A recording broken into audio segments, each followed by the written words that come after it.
নমস্কাৰ চিটিএটিৰ সৈতে ষ্টুডিঅ'ত মই মহন্ত বিশ্বজিৎ দৈমাৰীৰ নিখোজ পুত্ৰক উদ্ধাৰ বঙাইগাঁৱৰ চাপাগুৰি বাছ ষ্টেণ্ডৰ পৰা উদ্ধাৰ অমিত ৰাজ দৈমাৰীক মঙলবাৰৰ পৰা সন্ধানহীন হৈ আছিল অমিত ৰাজ বিদ্যালয়ৰ পৰা নিখোজ হৈছিল অমিত ৰাজ দৈমাৰী দুজন সতীৰ্থৰ সহায়ত বিদ্যালয়ৰ দেৱাল পাৰ হৈছিল অমিত ৰাজে টিফিন টাইম চলি থকাৰ সময়তে দেৱাল পাৰ হৈ পলায়ন কৰিছিল অমিত ৰাজে বিদ্যালয়ৰ অধ্যক্ষ ডক্টৰ পি.কে. সূত্ৰধৰে সদৰি কৰিছে এই তথ্য অমিত ৰাজৰ সন্ধানত নামিছিল আৰক্ষীৰ শীৰ্ষ বিষয়া আৰক্ষী অধীক্ষক ৰাকেশ ৰোশনৰ নেতৃত্বত চলিছিল অভিযান মঙলবাৰ বিয়লি কোকৰাঝাৰত উপস্থিত হৈ পিতৃ বিশ্বজিৎ দৈমাৰীৰ নামি পৰিছিল উদ্ধাৰ অভিযানত আৰু অৱশেষত 24 ঘণ্টা জোৰা অভিযানৰ অন্তত বৰ্তমান সন্ধান লাভ কৰা হৈছে অমিত ৰাজ দৈমাৰীৰ আমি ইতিমধ্যে জনাইছো বিশ্বজিৎ দৈমাৰীৰ নিখোজ পুত্ৰ অমিত ৰাজ দৈমাৰীক ইতিমধ্যে বঙাইগাঁৱৰ চাপাগুৰি বাছ ষ্টেণ্ডৰ পৰা উদ্ধাৰ কৰা হৈছে উদ্ধাৰ কৰি বৰ্তমান বাসগৃহলৈ লৈ যোৱা হৈছে নিজ ঘৰলৈ লৈ যোৱা হৈছে অমিত ৰাজ দৈমাৰীক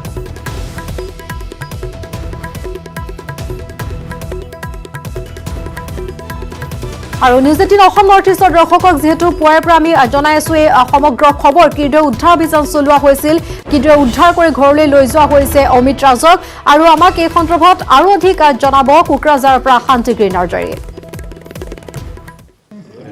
প্ৰায় 24 ঘণ্টাৰ মূৰত নেৰুডে চোৱা অমিত ৰাজ দৈমাৰী প্ৰাক্তন সাংসদ বিশ্বজিৎ দৈমাৰীৰ পুত্ৰ ইতিমধ্যে বঙাইগাঁও জিলা চাপাগুৰি বাছ আশ্ৰমৰ পৰা উদ্ধাৰ হ'ল ইতিমধ্যে অসম আৰক্ষী এডিজিপি জিপি সিং আইজিপি অনুৰাগৰ হওঁতে তেখেতে ঘৰৰ উপৰি মই কথা পাতিব চেষ্টা কৰিছোঁ প্ৰাক্তন সাংসদ দাদা আপোনাৰ পুত্ৰৰ উদ্ধাৰ হ'ল কি ক'ব বিচাৰে এই মুহূৰ্তত নাই ইয়াতো মানে তাতকৈ শান্তিটো একো নাই জীৱনত যে ল'ৰা এটা যোৱাকালিৰ পৰা মানে নিৰুদ্দেশ হৈ আছিলে কিন্তু আজি ঈশ্বৰৰ কৃপাত আৰু আমাৰ সবৰে আপোনালোকৰ মিডিয়া আমাৰ ছ'চিয়েল মিডিয়াৰ এক্টিভ যিসকল মানে মানুহ আছে প্ৰশাসন সবৰ সহায়ত আজি মানে পাবলৈ সক্ষম হ'ল ইভেন আমাৰ ৰিলেটিভ পাব্লিক স্কুলৰ প্ৰিন্সিপালৰ পৰা আৰম্ভ কৰি সকলোৱে তাত যোৱা কালিৰে পৰা বহুতখিনি তেওঁলোকেও মানে চেষ্টা কৰিলে আৰু তেওঁলোকে বহুতখিনি ক্লুও দিলে তাৰ পৰা ওলাই ফালে আৰু সিটোৱেদি আজি পুনৰ মানে উদ্ধাৰ হ'বলৈ সক্ষম হ'ল যে এইটো ছ'চিয়েল মিডিয়াত মানে কিছুমান আপডেটত দেখি ফালে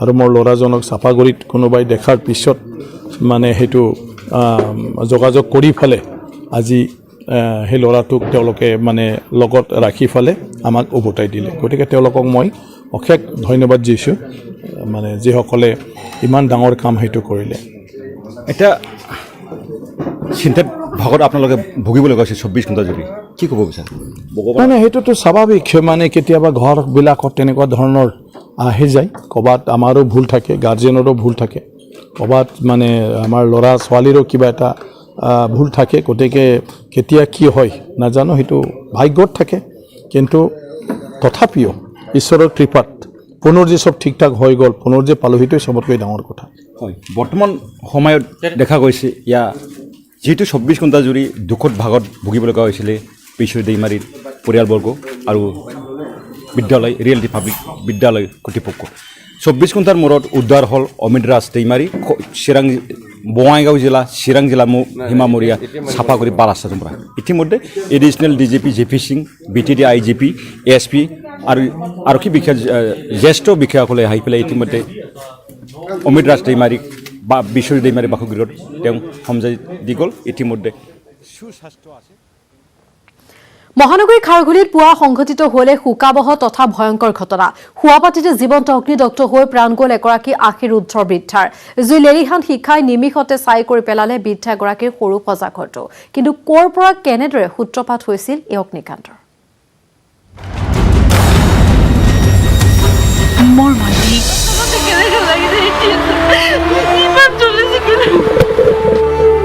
জুই পাই থাকোঁতেই ছাই হৈ গ'ল এগৰাকী বৃদ্ধা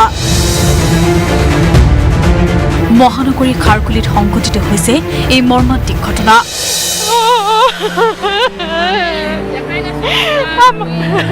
পুৱা জুইৰ ওচৰত বহি থাকোঁতেই জুইশালৰ পৰা কাপোৰত জুই লগাৰ সন্দেহ খন্তেকতে জুয়ে আগুৰি ধৰে বৃদ্ধাগৰাকীৰ ঘৰটো জীৱন্তে অগ্নিদগ্ধ হ'ল 87 বছৰীয়া বৃদ্ধাগৰাকী মৃত মহিলাগৰাকীৰ নাম ধনমায়া বিশ্বকৰ্মা ঘটনাৰ পিছতে ঘটনাস্থলীত আৰক্ষী অগ্নি নিৰ্বাপক বাহিনী উপস্থিত হৈ জুই নিৰ্বাপন কৰে যদিও তেতিয়ালৈ অগ্নিদগ্ধ হৈ মৃত্যু হয় মহিলাগৰাকীৰ জুইত সম্পূৰ্ণৰূপে জাহ গ'ল মহিলাগৰাকীৰ ঘৰটো খাৰগুলিৰ পথৰ দাঁতিতে এটা সৰু ঘৰত অকলে বাস কৰিছিল বৃদ্ধাগৰাকীয়ে।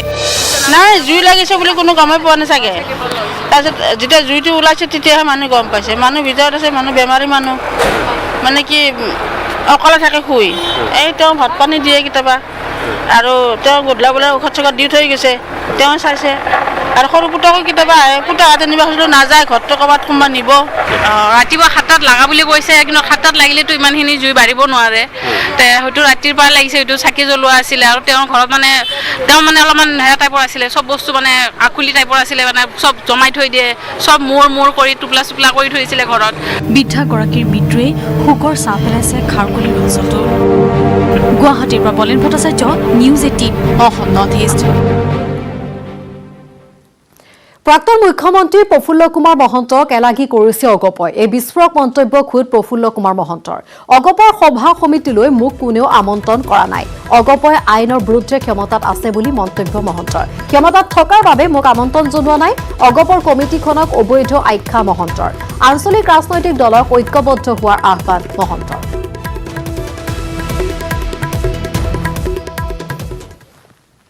আইন বিৰুদ্ধ ভাৱে তেওঁলোকে ক্ষমতা দখল কৰি আছে। কিবা হ'ব নহ'ব বেলেগ কথা, তেওঁলোকে আমন্ত্ৰণ কৰা নাই আৰু সেইকাৰণে মই যোৱা নাই। স্যাৰ আপোনাৰ আমন্ত্ৰণ কৰা নাই নেকি? স্যাৰ নাই। এখনো লাষ্ট এটা কোৱেশ্যন স্যাৰ, ভাগ আঞ্চলিকতাবাদী শক্তিয়ে বিজেপিক তেওঁলোকে উৎখাত কৰিব পাৰিবনে স্যাৰ? আপোনাৰ দৃষ্টিত কি কয়? কাৰণ লুৰিণজ্যোতি গগৈৰ নেতৃত্বত এটা দল, আনটো হৈছে অখিল গগৈৰ নেতৃত্বৰ ৰাইজৰ দল। আৰম্ভণিৰ পৰাই কৈ আছোঁ যে আঞ্চলিক ৰাজনৈতিক দলৰ ঐক্যবদ্ধ প্ৰচেষ্টাৰ প্ৰয়োজন হ'ব। গতিকে সেই প্ৰচেষ্টাটো এতিয়ালৈকে দেখা নাই। সময় আহক, ৰাইজে কি সিদ্ধান্ত। ৰাজ্যৰ শিক্ষাৰ্থীৰ সুৰক্ষিত শৈক্ষিক ভৱিষ্যতৰ স্বাৰ্থত ইটোৰ পাছত সিটো সুদূৰ প্ৰসাৰী আঁচনি ঘোষণা শিক্ষামন্ত্ৰী ডক্টৰ হিমন্ত বিশ্ব শৰ্মাৰ।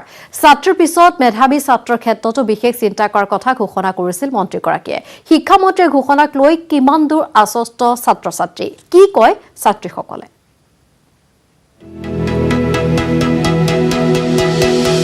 লেপটপৰ পিছত স্কুটি, স্কুটিৰ পিছত আকৌ আন এক অভিলাষী আঁচনি। ৰাজ্যৰ শিক্ষাৰ্থীৰ সুৰক্ষিত শৈক্ষিক ভৱিষ্যতৰ স্বাৰ্থত ইটোৰ পিছত সিটো সুদূৰ প্ৰসাৰী আঁচনি ঘোষণা শিক্ষামন্ত্ৰী ডক্টৰ হিমন্ত বিশ্ব শৰ্মাৰ। স্কুটি প্ৰদান কৰি শিক্ষামন্ত্ৰী ডক্টৰ শৰ্মাই ঘোষণা কৰিছিল শ্ৰেণী গ্ৰহণ কৰা ছাত্ৰীক দৈনিক 100 টকা প্ৰদানৰ কথা। স্নাতক পৰ্যায়ত 1500 টকা আৰু স্নাতকোত্তৰ পৰ্যায়ত 2000 টকাকৈ বেংক একাউণ্টত জমা কৰাৰ কথা। ইয়াৰ উপৰি ছাত্ৰীৰ পিছত মেধাৱী ছাত্ৰৰ ক্ষেত্ৰতো বিশেষ চিন্তা কৰাৰ কথাও ঘোষণা কৰিছিল শিক্ষামন্ত্ৰীগৰাকীয়ে। শিক্ষামন্ত্ৰীৰ এই ঘোষণাক লৈ কিমান দূৰ আশ্বস্ত ছাত্ৰ ছাত্ৰী, কি কয় বিশেষকৈ ছাত্ৰীসকলে? শিক্ষামন্ত্ৰী ডাঙৰীয়াক অশেষ ধন্যবাদ দিছোঁ। শিক্ষামন্ত্ৰীৰ ঘোষিত নতুন আঁচনিয়ে লাভান্বিত কৰিবনে শিক্ষাৰ্থীক? হয়, বহুত ভাল লাগিছে। এনেকুৱা আঁচনি আগলৈকেও দিয়ক, ইয়াতকৈ আৰু দুগুণ দিয়ক। আমাৰ পঢ়া শুনাৰ কিতাপ পত্ৰ, বহি কিতাপ এইবিলাক আনিবলৈ সুবিধা হ'ব। ভালে লাগিছে, কাৰণ মই কেতিয়াবা মোৰ ঘৰৰ আৰ্থিক অৱস্থা একেবাৰে শোচনীয়। কেতিয়াবা মই কবিতা লিখিলে কেতিয়াবা বহি বা নাথাকে, আৰু দেউতাইও কেতিয়াবা আনি দিব নোৱাৰে। তাৰ বাবে মই মাননীয় শিক্ষামন্ত্ৰী তথা বিত্তমন্ত্ৰীক অশেষ ধন্যবাদ যাচিছোঁ আৰু আগলৈ এই জলপানী দুগুণ কৰিবলৈ অনুৰোধ কৰিছোঁ। শিক্ষামন্ত্ৰীগৰাকীয়ে 8ম শ্ৰেণীৰ পৰা 10ম শ্ৰেণীলৈ প্ৰতিগৰাকী ছাত্ৰীক 100 টকাকৈ দৈনিক জলপানী দিয়াৰ ঘোষণা কৰাৰ পিছতেই উৎফুল্লিত হৈ পৰিছে ছাত্ৰীসকল। মঙলদৈৰ উত্তৰ মঙলদৈ উচ্চ মাধ্যমিক বিদ্যালয়ৰ ছাত্ৰীসকল উৎফুল্লিত। নিকটৱৰ্তী শালৈপাৰা, গধিয়াপাৰা, আধামাপাৰাকে ধৰি কেইবাখনো গাঁৱৰ দৰিদ্ৰ পৰিয়ালৰ ছাত্ৰ ছাত্ৰী পঢ়িবলৈ আহে এইখন বিদ্যালয়লৈ, য'ত অধিকাংশ ছাত্ৰ ছাত্ৰীয়েই দৰিদ্ৰ পৰিয়ালৰ। সেয়ে মন্ত্ৰীগৰাকীৰ এই ঘোষণাই প্ৰকৃততে উপকৃত কৰিব প্ৰতিটো পৰিয়ালক। তেজপুৰৰ পৰা হেমন্ত কুমাৰ নাথ আৰু মঙলদৈৰ পৰা Nabajyoti Mahanta, news 18 Assam north east. Byju's young জিনিয়াছত আপোনালোকে দেখা পাব সেইসকল কিশোৰক যিসকল বয়সত কুমলীয়া কিন্তু প্ৰতিভাৰ ক্ষেত্ৰত পৰিণত। বয়স কম হ'লেও এওঁলোক কামত ডাঙৰ। কোনোবা চহৰ, নগৰ, মহানগৰ অথবা কোনোবা গাঁৱৰ এই কিশোৰসকলে নিজৰ বুদ্ধিৰে আৰু প্ৰতিভাৰে সমগ্ৰ পৃথিৱীখনকে আচৰিত কৰি তুলিব পাৰে।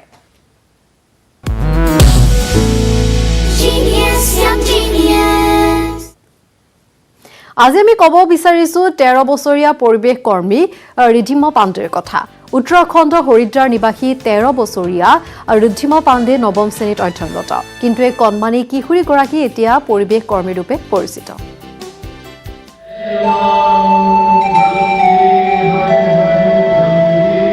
हरिद्वार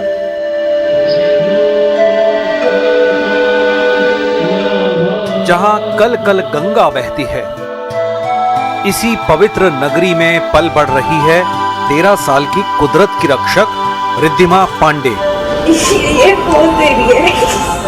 रिद्धिमा, जिसे भारत की ग्रेटा थनबर्ग कहा जाता है, वो भी ग्रेटा की तरह ही पर्यावरण को बचाने के लिए किसी से भी टकरा जाती है।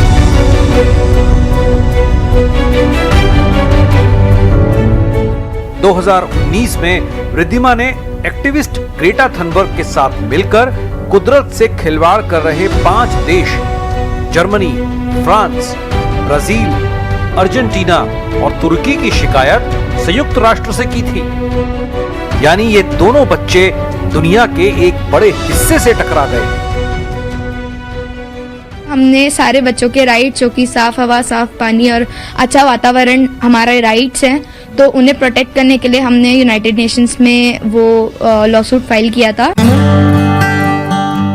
उम्र इतनी छोटी और ख्याल इतने बड़े। 2013 ने रिद्धिमा की जिंदगी बदल दी, जब उसने करीब से देवभूमि उत्तराखंड में मची विनाश लीला को देखा। तभी से ये बच्ची सरकारों को ग्लोबल वार्मिंग के खतरे से आगाह कर रही है। तो मेन कारण है इन सब डिस्ट्रक्शन का वो हम ह्यूमंस ही, और हम ही लोगों को अपने बिहेवियर में, अपने रहन सहन में बदलाव लाना पड़ेगा। 2017 में रिद्धिमा केंद्र सरकार के खिलाफ नेशनल ग्रीन ट्रिब्यूनल चली गई। रिद्धिमा बार्सिलोना में ग्लोबल न्यूमोनिया फोरम की कॉन्फ्रेंस में भारत का झंडा भी बुलंद कर चुकी है। उसके पिता भी एक्टिविस्ट हैं और मां फॉरेस्ट विभाग में है। माँ बाप की गोद में जंगलों में घूमते घूमते ही इस बच्ची को जंगलों से प्यार हो गया। मुझे गर्व होता है कि मेरी बेटी आज पूरे विश्व में जा करके काम कर रही एनवायरनमेंट के लिए। रिद्धिमा क्लाइमेट चेंज पर पेरिस एग्रीमेंट के 5 साल पूरे होने पर दिसंबर में फ्रांस एम्बेसी में कार्यक्रम में हिस्सा लेकर लौटी है। ये बच्ची 2021 में होने वाले मॉक कॉप समिट और अर्थ डे नेटवर्क एशिया के program my future my voice की यूथ एम्बेसडर भी है। ऐसे ही होते हैं वंडर किड, ऐसे बच्चे जो बड़ों से भी बड़े हैं, जो आने वाले कल को बेहतर बना रहे हैं।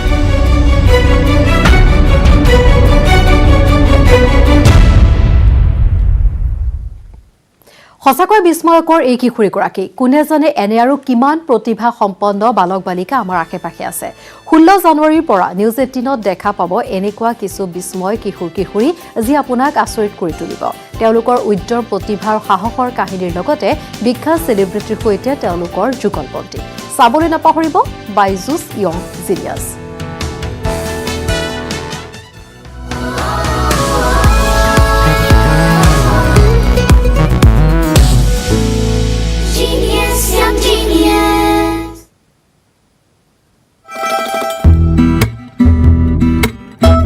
এইটো সপ্তাহৰ দাদাৰ পছন্দ মজন্তা শুজ। মই ব্যৱহাৰ কৰোঁ আটাইতকৈ সবল আৰু সতেজ cement Surya cement. Surya cement অটুট ঘৰ অটুট অসম।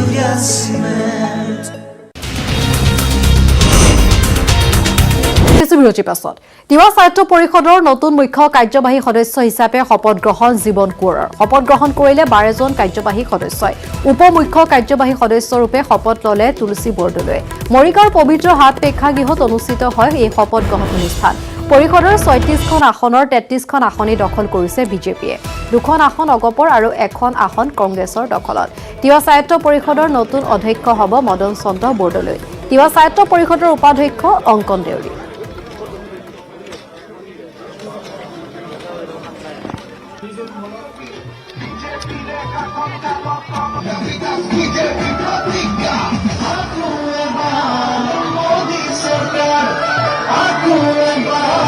Moदी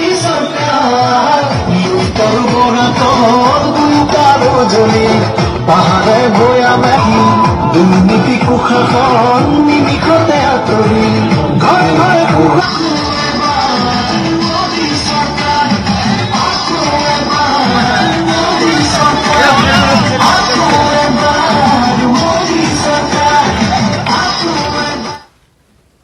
আমি কোৱাৰ পৰা এইটো নিয়মেই নহয় যুৱ কাউন্সিলত এনেকুৱা নিয়ম নহয় যে এনাউন্স কৰিব লাগে নিয়মটো হ'ল যে তাতে যুৱ কাউন্সিলৰ সদস্যই এজন মুখ্য কাৰ্যবাহী সদস্যৰ প্ৰস্তাৱ কৰিব এজনে সমৰ্থন কৰিব এজনে ডেপুটি CMৰ প্ৰপ'জ কৰিব আৰু সমৰ্থন কৰিব ঠিক তেনেকৈ EM সকলক প্ৰপ'জ কৰিব সমৰ্থন কৰিব গতিকে তাতে অলপ পাছত সকলোৱে গম পাই যাব যিহেতু নিয়ম গতিকে নিয়মটোৰ পৰা আমি ভংগ কৰিব খোজা নাই যিটো দলে চৰকাৰ বনায় সেই পাৰ্টিটোৱে যদি সিদ্ধান্ত লয় যিজন লিডাৰ হয় মানে মুখ্যমন্ত্ৰী বা ইয়াতে মুখ্য কাৰ্যবাহী সদস্য তেওঁলোকে যদি সিদ্ধান্ত লয় যে চেঞ্জ কৰিব লাগে সালসলনি কৰিব লাগে সেইটো নিয়মৰ মাজত তিৱা সাহিত্য পৰিষদৰ প্ৰতিটো সমষ্টিলৈ 5 কোটি টকাৰ পেকেজ বিজেপি জয়ী নোহোৱা সমষ্টিটো দিয়া হ'ব এই পেকেজ মৰিগাঁৱত নিৰ্মাণ হ'ব এখন মেডিকেল কলেজ কৃতজ্ঞতা সমাৰোহত ঘোষণা মন্ত্ৰী ডক্টৰ হিমন্ত বিশ্ব শৰ্মাৰ এই কৃতজ্ঞতা সমাৰোহৰ পৰাই আজমলক হুংকাৰ হিমন্ত বিশ্বৰ আগন্তুক দিনত বিধানসভাত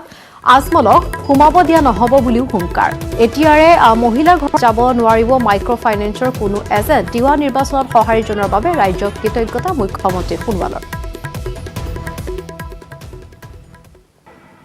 এই তিৱা কাউন্সিলৰ প্ৰত্যেকটো সমষ্টিতে সামাজিক আৰু ৰাজহুৱা কাম কৰাৰ দায়িত্ব আমাৰ থাকিব আপোনালোকৰ নামঘৰ আপোনালোকৰ মন্দিৰ এইবিলাক নিৰ্মাণ কৰাৰ দায়িত্ব আমাৰ থাকিব আপোনালোকৰ গাঁৱৰ ৰাস্তা ঘাট নিৰ্মাণ কৰাৰ দায়িত্ব আমাৰ থাকিব কাৰণ আপোনালোকে আমাক মৰম দিছে আৰু সেইবাবে আপোনালোকৰ অঞ্চলৰ বাবে কাম কৰাৰ কাৰণে আমি প্ৰতিশ্ৰুতিবদ্ধ আৰু আমি আপোনালোকক প্ৰতিশ্ৰুতি দিছো ভাৰতীয় জনতা পাৰ্টিৰ চৰকাৰখনে আপোনালোকৰ 35টা সমষ্টিৰ বিপৰীতে 5 কোটিকৈ 150 কোটি টকা প্ৰত্যেকটো সমষ্টিতে 5 কোটি টকাকৈ আপোনালোকক বাবে খৰচ কৰিব দুটা সমষ্টিত আমি জিকা নাই কিন্তু য'ত জিকা নাই তাৰ বাবেও আমি কৰিম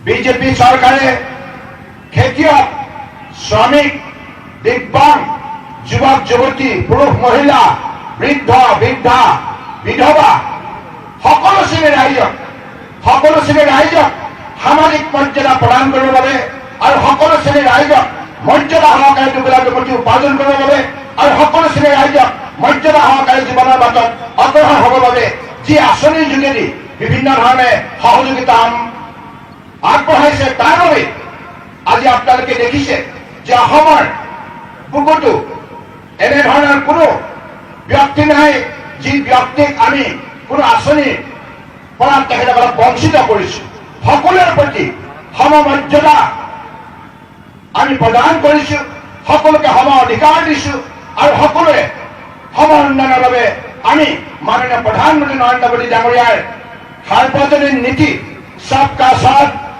সবকা বিশ্বাস সবকা বিকাশ আৰু সবকা বিশ্বাস এই নীতিৰ দ্বাৰা আজি সমগ্ৰ অসমত বিভিন্ন জাতি জনগোষ্ঠীৰ কাজিৰঙা বাঘ্য প্ৰকল্পত আৰম্ভ হৈছে বাঘ গণনাৰ কাম বাঘ গণনাৰ বাবে কাজিৰঙাত নতুনকৈ লগোৱা হৈছে কেমেৰা নতুন কেমেৰাত বন্দী হ'ব কাজিৰঙাত বাঘৰ বিচৰণৰ দৃশ্য কিমান বাঘ আছে কাজিৰঙাত কোন স্থানত আছে কাজিৰঙাৰ ব্যাঘ্ৰ প্ৰকল্প কাজিৰঙাত আৰম্ভ হৈছে বাঘ গণনাৰ কাম কাজিৰঙাত কেমেৰা লাগিছে নতুন কেমেৰাত বন্দী হ'ব কাজিৰঙাত বাঘৰ বিচৰণৰ দৃশ্য কাজিৰঙা ব্যাঘ্ৰ প্ৰকল্পত আৰম্ভ হৈছে বাঘ গণনাৰ বাবে নতুনকৈ কেমেৰা লগোৱাৰ কাম প্ৰতি 4 বছৰৰ মূৰে মূৰে ভাৰতীয় ব্যাঘ্ৰ প্ৰাধিকাৰীয়ে বাঘ গণনা কৰি আহিছে ব্যাঘ্ৰ প্ৰকল্পসমূহত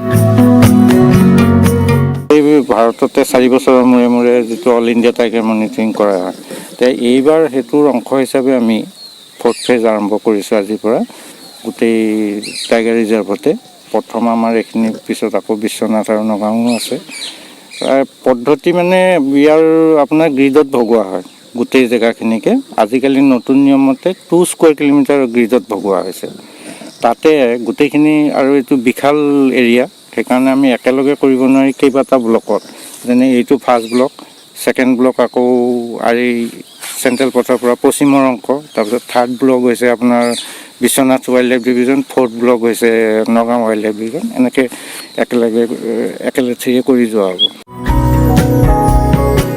2018 চনৰ গণনা মতে দেশৰ ভিতৰতে কাজিৰঙা ব্যাঘ্ৰ প্ৰকল্প আছিল চতুৰ্থ স্থানত। 104টা বাঘ থকা প্ৰকল্পটোৰ মাটিকালি আছিল 482 বৰ্গ কিলোমিটাৰ। এইবাৰ 1055 বৰ্গ কিলোমিটাৰ অঞ্চল সামৰি ল'ব ব্যাঘ্ৰ প্ৰকল্পৰ গণনাত। প্ৰথম অৱস্থাত অগৰাতলী বনাঞ্চলত কেমেৰা স্থাপন কৰা হ'ব। প্ৰতি 2 বৰ্গ কিলোমিটাৰত একোটাকৈ কেমেৰা স্থাপন কৰি তাত বন্দী হোৱা বাঘৰ ফটোসমূহ 30-35 দিনত সংগ্ৰহ কৰা হ'ব। লক্ষণীয়ভাৱে ঘনত্ব অনুসৰি কাজিৰঙাত বাঘৰ বসতি দেশৰ ভিতৰত শীৰ্ষত। বোকাখাটৰ পৰা Pradyut Mahanta, news 18 Assam north east. আৰু চিটি 18 খবৰ